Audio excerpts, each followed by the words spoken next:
Hi, my name is Chris, and this is Mind the Traps by Dissonance Entertainment. Mind the Traps is a multiplayer dungeon crawler party game, where you get to compete with your friends, and only the player with the most cheese wins. This game was inspired by classic games such as Legend of Zelda and Mario Party, where we aim to have a nice mix of puzzles, dungeon crawling, platforming, and the occasional minigame. The general main mechanic of this game is to be able to throw players and objects in order to solve puzzles and get through obstacles. Here we have a case of a puzzle in which you gotta figure out how to get past a wall. In this case, the one getting thrown might often get hurt in solving the puzzle.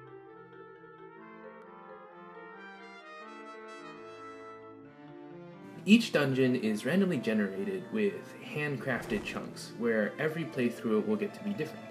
Each section gets more difficult as you progress, and there's plenty of opportunities to get cheese through treasure chests and pots, as well as plenty of opportunities to mess with your friends to get them to lose cheese. Here we see players trying to get an advantage over each other by picking up the various pots and throwing at each other.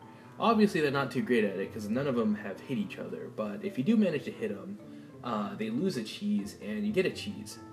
And because there's only one winner by the end of the game, you generally want to get any sort of advantage that you want, that you can get.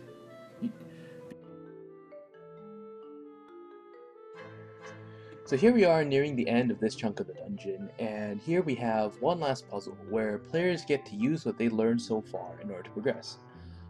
Sometimes these cases you just need to work together, and other times you don't. But just because you're working together does not necessarily mean you should trust each other.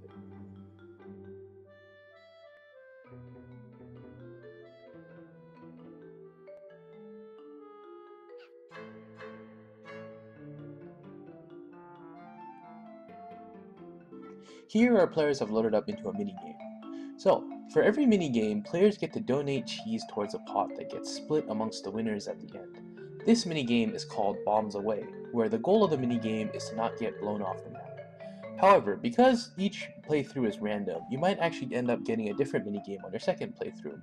You could be doing stuff like jabbing each other with swords to throwing each other through basketball hoops.